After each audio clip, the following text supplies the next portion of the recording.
I didn't take the job because I believed the listing. I took it because it didn't make sense, and at the time, things that didn't make sense felt easier to deal with than the ones that did. The post was short, buried on a contracting board I used maybe twice a year. Overnight security, private site, rural access, cash paid weekly. No company name, no logo, just a contact email and a line at the bottom that said prior experience preferred but not required. The pay rate was high enough to make me read it twice and low enough not to feel like a scam. That narrow band where something feels off but still plausible. I sent an email without thinking too hard about it. Half an hour later, I got a reply asking if I could start the following night. No interview, no paperwork attached, just a set of coordinates and a time. 10 p.m. sharp. There was a sentence at the end that stood out even then, though I couldn't have said why. You will be given instructions on site. Please follow them exactly. I almost didn't go, not out of fear, just inertia. It had been a long week, and the idea of driving 2 hours out to stand in a building overnight didn't feel urgent. But the message sat in my inbox, and I found myself checking it again later in the day, rereading the coordinates like they might change. By 7:30 that evening, I was in my car with a thermos of coffee and a flashlight I kept in the glove compartment, heading north. The coordinates took me off the main road about 40 minutes in, a narrow turnoff, easy to miss, with no signage and a gravel track that looked less like a road and more like something that had been used enough to exist but not enough to be maintained. My headlights caught dust and low brush on either side as I drove, the beams flattening everything into that same washed-out gray you get when there's nothing reflective in range. There were no other cars, no houses, no indication that anyone had business being out there. I checked the GPS twice before I reached the gate, just to be sure I hadn't drifted off course. The signal had started cutting in and out about 10 minutes earlier, freezing my position and then snapping it forward in small jumps. But the coordinates matched. The gate itself was already open, one side pulled inward just enough for a vehicle to pass through without stopping. I slowed, then rolled through. The facility didn't appear all at once. It emerged in pieces as my headlights found it. First a fence line running parallel to the road, then the corner of a low concrete structure, then a second building set farther back. Nothing tall, nothing industrial in the obvious sense. It looked more like a series of utility buildings that had been placed without much concern for symmetry or presentation.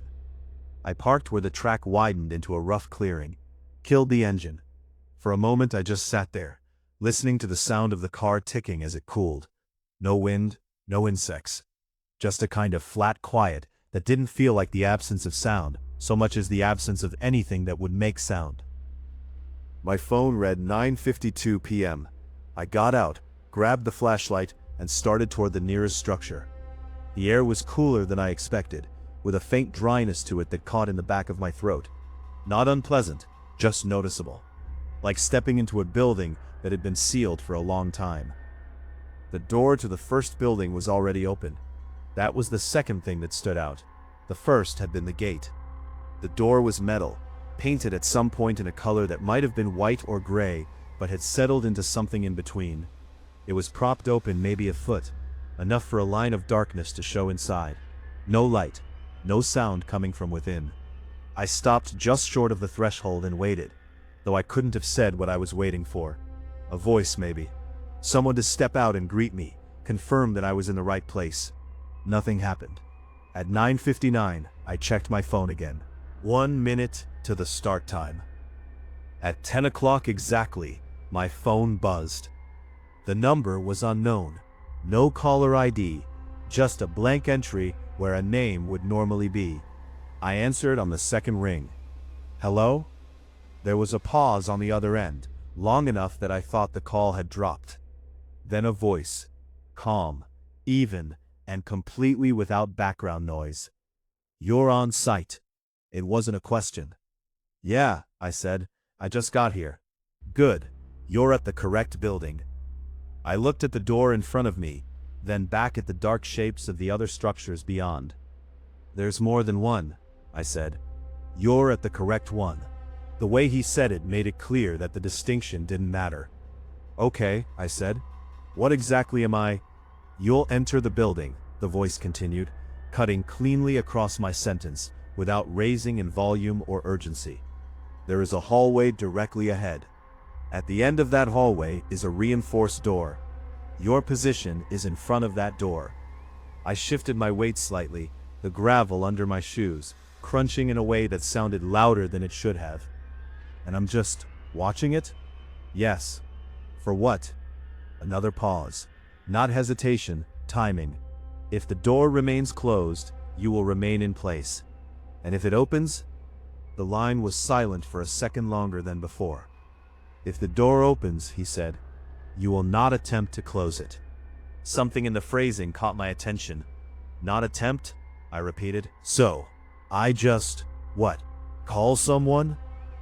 "You will step away from the door immediately and exit the building. That's it? That is your responsibility." I glanced again at the dark interior beyond the threshold. The beam of my flashlight didn't carry far enough to give me a clear picture. Just a suggestion of walls and a narrow space leading inward. "And the rest of the time?" I asked. "I just stand there?" "You will remain observant." There was no emphasis on the word, but it landed heavier than the others. "How long is the shift?" "Until 6 a.m. 8 hours." "All right," I said slowly. "And payment?" "Will be delivered at the end of your shift." Of course it would. I exhaled through my nose, then took a small step closer to the door. "Anything else I should know?" The answer came immediately this time. "Yes." A brief pause, then, "Do not touch the door." I waited, expecting more. Nothing followed. "Is that it?" I asked. "That is sufficient." The line went dead. I stood there for a moment longer, the phone still in my hand, listening to the absence of a dial tone. Then I put it back in my pocket, adjusted my grip on the flashlight, and stepped inside. The temperature dropped the moment I crossed the threshold. Not dramatically, but enough that I felt it along my forearms and at the back of my neck. The air inside had that same dry, sealed quality I'd noticed outside, but stronger now, layered with something faintly metallic that didn't resolve into a specific smell so much as a suggestion of one. The hallway was exactly where he said it would be. Narrow, straight, and longer than it should have been, given the size of the building from the outside. My flashlight beam carried maybe 30 feet before it started to diffuse, the light flattening against the walls instead of reflecting back cleanly. The floor was smooth concrete, uncracked, with a thin layer of dust that looked undisturbed. I took a few steps forward, then stopped and turned, angling the flashlight back toward the door I just entered through. It was still open, the same distance. Beyond it, the night looked unchanged. No movement, no sound. I turned back and continued down the hallway. My footsteps didn't echo the way I expected them to. The sound was there, but it felt absorbed, contained close to me instead of traveling ahead or behind, like the space was taking in the noise rather than letting it move. Halfway down, I noticed the walls. At first glance, they were just concrete, poured, unfinished, with faint seams running vertically at regular intervals. But the longer I looked, the more I saw inconsistencies, subtle variations in texture, areas where the surface looked slightly smoother, as if it had been worked over after the initial pour. I stopped and ran the edge of the flashlight beam along one of those sections. There were marks there, not scratches exactly, more like shallow impressions, irregular and overlapping, as if something had pressed repeatedly against the wall with uneven force. They didn't form a pattern I could recognize, but they weren't random either. I moved the light away and kept walking. The door at the end of the hallway came into view gradually, resolving out of the darkness as a shape first, then detail. Reinforced was the right word. It was set into the wall with a heavy steel frame, the edges bolted into the surrounding concrete with thick, evenly spaced anchors. The door itself was a darker metal than the frame, matte and unreflective, with no visible handle on my side. There was a seam running vertically down the center. 2 panels. I slowed as I approached, my steps becoming more deliberate without me deciding to do it. The dust on the floor was still undisturbed all the way up to about 6 feet from the door. Then it changed. At first I thought it was just thinner there, like air movement had shifted it over time. But as I got closer, I saw that it wasn't a reduction so much as a disturbance. The surface wasn't smooth anymore. It was broken in places, disrupted in a way that suggested contact. Not footprints. There were no clear tread patterns, no defined shapes, just areas where the dust had been displaced and not fully resettled. I stopped at the edge of it, looked down, then back up at the door. From this distance, I could see more detail. The seam between the panels wasn't perfectly tight. There was a narrow gap, maybe a few millimeters wide, running from top to bottom. Dark inside, no light, no visible movement. I took one more step forward, careful not to cross fully into the disturbed area, and angled the flashlight so the beam hit the seam directly. The light didn't penetrate. It should have, at least a little. Even a narrow gap reflects something back if there's space behind it. The beam just stopped, like it was being absorbed. I held it there for a few seconds, adjusting the angle slightly. No change. I lowered the flashlight and stood still, listening. At first, there was nothing. Then, gradually, I became aware of a sound. Not from the hallway behind me, not from the building exterior, from the door. It was faint enough that I couldn't immediately define it. A low presence more than a distinct noise. I took a slow step closer, leaning slightly without realizing I was doing it. The sound didn't get louder. It got clearer. There was a rhythm to it, but not a steady one. It came in uneven intervals, each instant separated by a pause, just long enough to make me question whether I'd actually heard it the first time. A soft contact, then nothing, then again. I felt my grip tighten on the flashlight. The instruction came back to me, unprompted. Do not touch the door. I hadn't planned to, but the fact that it had been specified at all made the thought more present than it would have been otherwise. I shifted my weight back slightly, putting a bit more distance between myself and the seam. The sound continued. Contact. Pause. Contact. There was something about the timing that felt responsive. Not in a direct way. Not like it was reacting to me specifically, but like it wasn't operating on a fixed pattern either. I forced myself to look away from the seam and scan the rest of the area. The walls near the door had the same irregularities as the hallway, but more pronounced here. The shallow impressions were deeper, overlapping in denser clusters, especially to the right side of the frame. Some of them extended down toward the floor, tapering off as they approached the disturbed dust. I moved the beam across them slowly. The shapes didn't resolve into anything recognizable, but they suggested repetition. The same kinds of contact points, over and over, in slightly different positions. I became aware then of something else. The air near the door felt different, heavier. Not colder exactly, but denser, like there was more of it in the same amount of space. When I breathed in, it took a fraction more effort than it had in the hallway behind me. I stepped back another half step. The difference eased immediately. I stood there for a moment, testing it, leaning forward slightly, then back again. The effect was consistent. Whatever was causing it was localized to the immediate area around the door. I checked my watch. 10:18 p.m. 18 minutes in. It felt longer. I adjusted the strap of my bag on my shoulder, then realized I didn't need it, and set it down against the wall to my left, just outside the disturbed area. The small act of placing something in the space made it feel marginally more real, like I was establishing a position instead of just occupying one. The sound from the door continued. Contact. Pause. Contact. I found myself trying to map it, to predict when the next instance would occur. I couldn't. Every time I thought I had the spacing figured out, it shifted. At 10:31, it stopped. not gradually. One instance, then nothing. I waited, counted silently. 10 seconds, 20, a minute. No sound.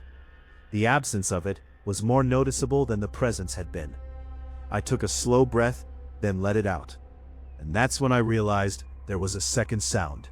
Fainter, higher in pitch, coming from somewhere beyond the door. Not contact. I didn't move closer right away.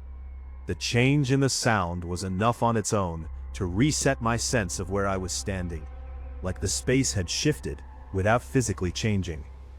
The first noise, the intermittent contact, had been simple in a way that made it easier to accept. Repetitive, contained. This was different. It carried direction, even through the barrier of the door.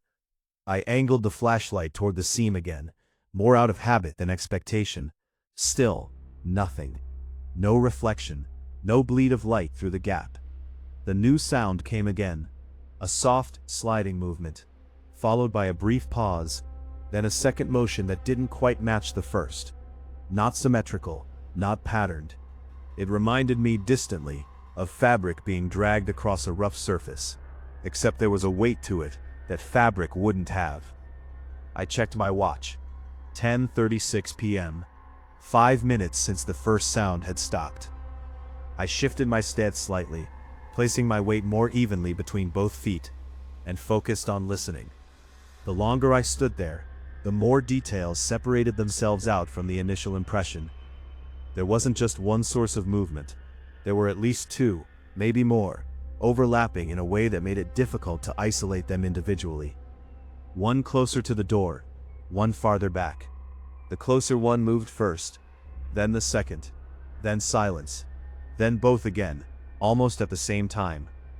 I felt the urge to step forward, to close the distance by even a foot, just to see if proximity would clarify anything.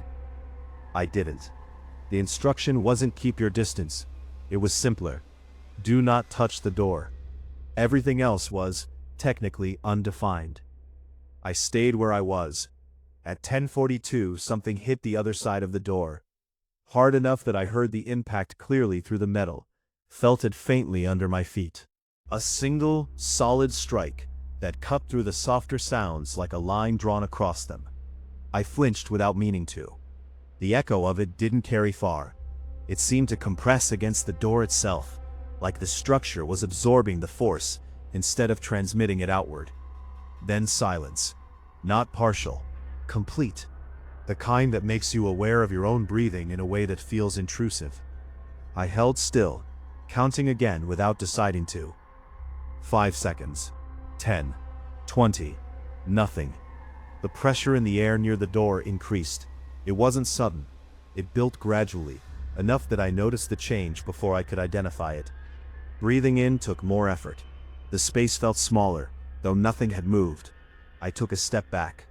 The sensation lessened, but didn't disappear entirely. Another step. Better. I stopped just outside the edge of the disturbed dust, the line between the two areas more defined now that I had crossed it once. Behind me, the hallway remained unchanged. In front of me, the door stood exactly as it had, except for the seam. I hadn't seen it move. There was no moment where I could say it shifted, but the gap looked wider. Not by much. A few millimeters maybe, enough that the line of darkness felt more present. I raised the flashlight again, slower this time, and held it steady on the opening. The beam still didn't penetrate, but something else did. For a fraction of a second, there was a change in the darkness itself. Not light, not exactly. More like a variation in density, as if something had passed across the gap on the other side. I lowered the flashlight immediately. My first instinct wasn't curiosity. It was distance. I took another step back, then another. I stopped when my shoulders were close enough to the wall that I could feel the cool surface through my jacket. The sounds resumed. Not the sliding from before. Something else. A series of short, irregular impacts, lighter than the first, but faster, clustered together in bursts. They came from different points along the door, not just the center seam. Left panel, right panel, low, then higher. Testing. The word formed without me choosing it. testing the surface. I exhaled slowly, trying to keep my breathing even. My hand had drifted slightly, tightening around the flashlight, without any change in what I was doing with it. At 10:49, the phone in my pocket vibrated. The sound was abrupt enough in the silence that I felt it as much as heard it. I took it out, keeping my eyes on the door as I did. Same unknown number. I answered. Yes. You're still in position? Again, not a question. Yeah, I said. There's something hitting the door. A brief pause. We're aware. The impacts continued as he spoke, as if to underline the statement. It sounds like there's more than one thing back there, I said. Another pause. Then, maintain your position. I shifted my weight slightly. The gap's changing, I added. I think it's opening. That got a longer silence. How much? He asked. A few millimeters, I said. Maybe more. It's hard to tell. Has the door opened? It wasn't phrased as a question, but I answered it anyway. No. Then you will remain in place. I looked at the seam again. I don't think it's sealed the way it was, I said. Something's moving right up against it. Do not approach the door. I'm not approaching it, I said. It's getting closer to me. The impact stopped. The timing of it was exact enough that I noticed. The line went quiet for a second. Then, if the door opens, you will exit immediately. You already said that. I am repeating it. The pressure in the air increased again, more quickly this time. What happens if it opens? I asked. No answer. What's back there? Silence. Then, you will be compensated for your time. That's not what I asked. The line went dead. I lowered the phone slowly, keeping it in my hand. The hallway felt narrower than it had before. The door, unchanged in position, felt closer. The seam widened again. This time I saw it happen. Not smoothly. A slight shift, then stillness, then another. Incremental, deliberate. And from the gap, for the first time, something came through. Not a shape, not a limb, a sound. Close enough now that it no longer had to travel through the door to reach me. I didn't realize I was holding my own breath until my chest started to tighten. The sound from the gap wasn't loud, but it didn't need to be. It had proximity now, a presence that made volume irrelevant.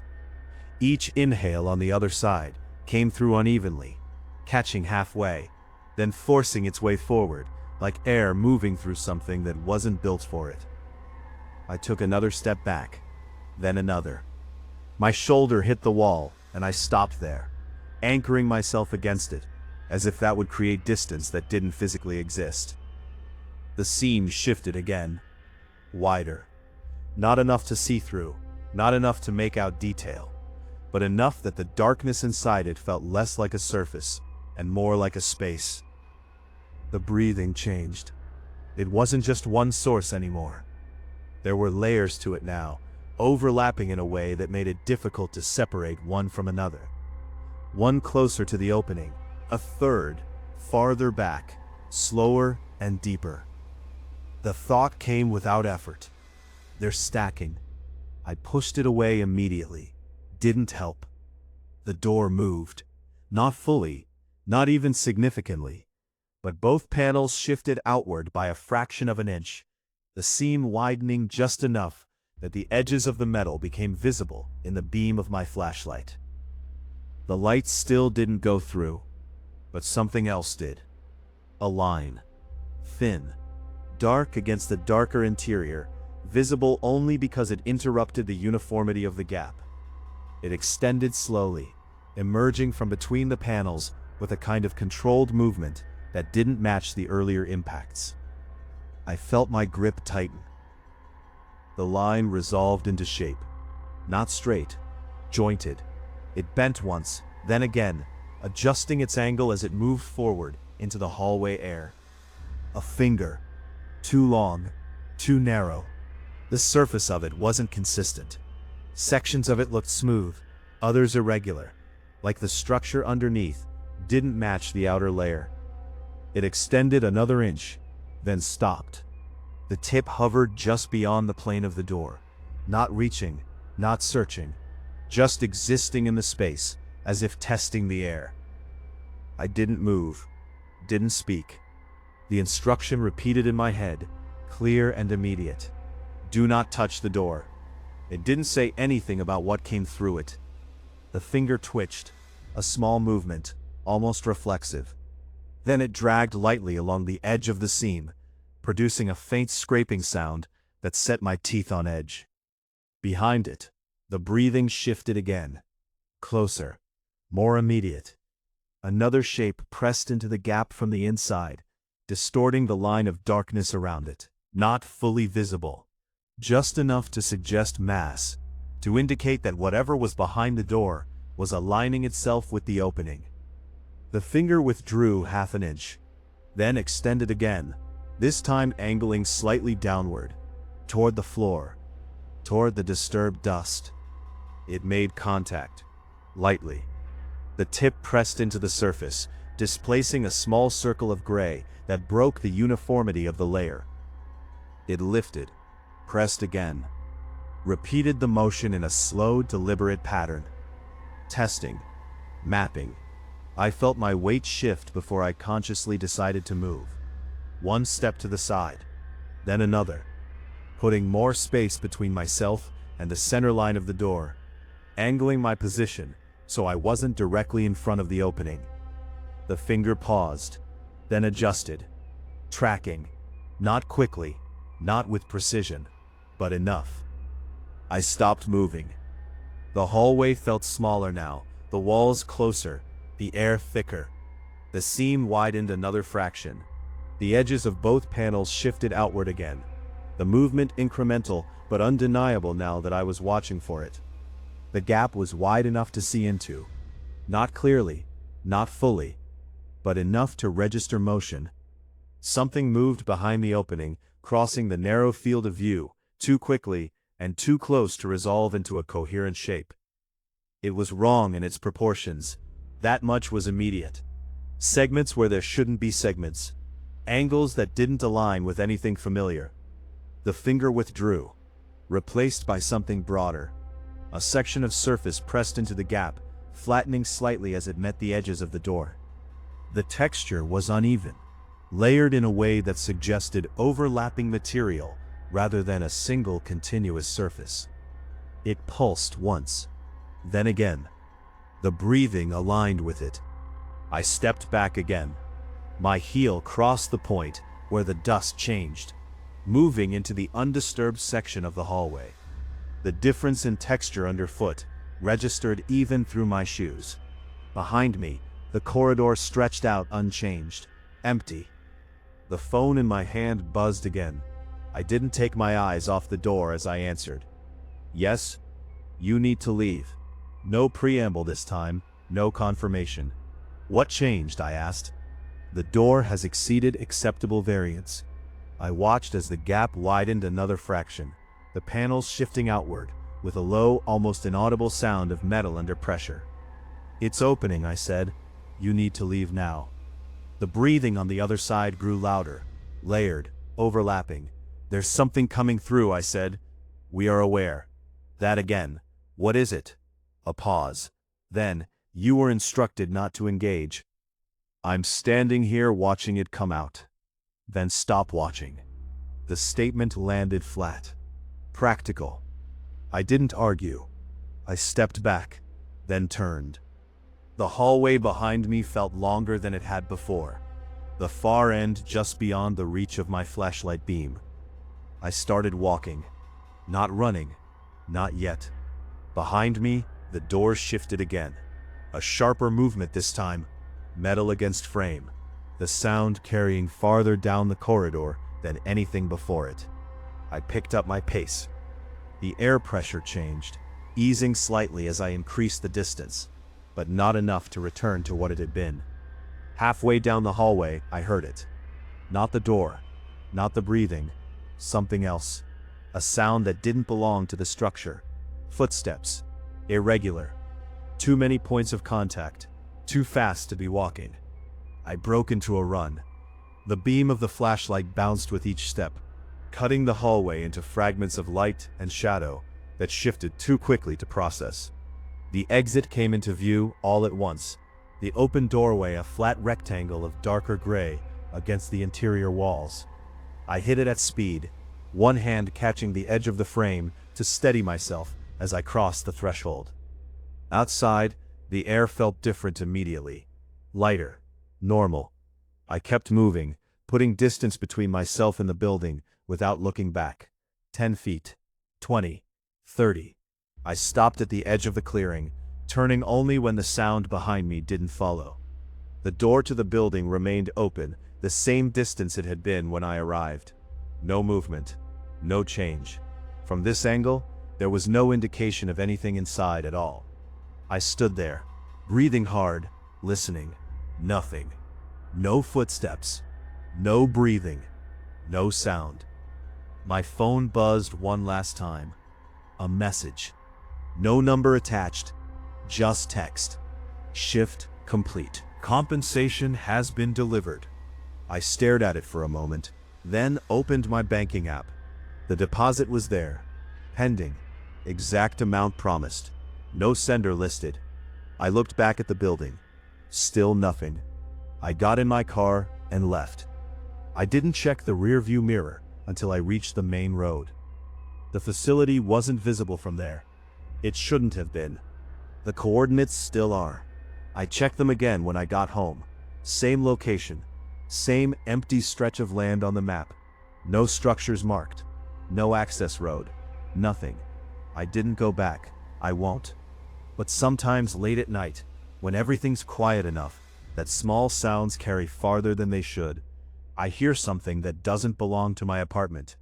Not loud, not constant, just enough to notice. A soft, uneven contact. Pause. Then again. And once, about a week after the job, I found dust disturbed in a line near my bedroom door. Not footprints, just a pattern. As if something had tested the surface, one point at a time, before deciding where to move next.